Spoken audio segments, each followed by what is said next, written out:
తల్లిదండ్రులారా, ఉపాధ్యాయులారా, మిత్రులారా!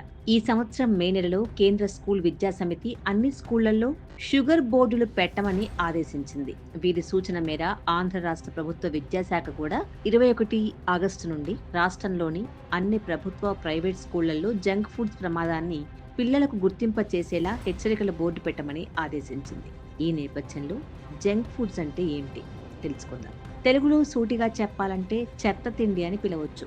అనారోగ్యకర ఆహారాలన్నమాట. ప్రధానంగా పంచదార, మైదా పిండి, చెడ్డ నూనెలో ఉండే ఆహారాలివి.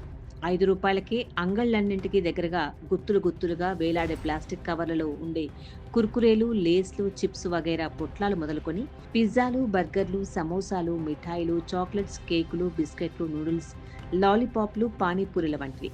వీటితో పాటు కార్బన్ డయాక్సైడ్ గ్యాస్ నింపిన కోకాకోలా, పెప్సీ, ఫాంటా, స్ప్రైట్స్ వంటి కూల్ డ్రింక్స్ అన్నీ ఈ కోవలోకి వస్తాయి.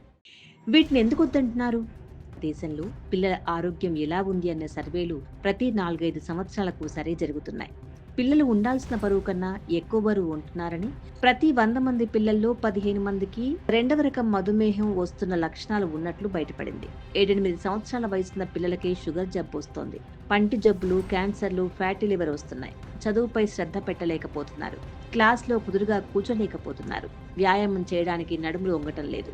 ఈ జబ్బులు రావడానికి కారణం జంక్ ఫుడ్స్ అని గుర్తించినందున వీటిని మానేయమంటున్నారు.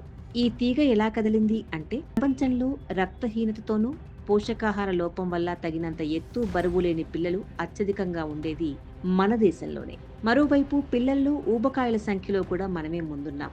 దీంతో బాల భారతమంతా రోగగ్రస్తమైన ప్రమాదకర పరిస్థితికి చేరింది.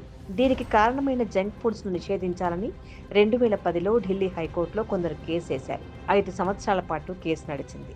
కేంద్ర ఆరోగ్య మంత్రిత్వ శాఖ, భారత ఆహార ప్రమాణాల సాధికార సంస్థలు కోర్టుకు సంజాయిషీ ఇచ్చుకున్నాయి. చివరకు కోర్టు ఈ ఆహారాల నుండి పిల్లల్ని కాపాడేలా చర్యలు తీసుకోమని చెప్పింది.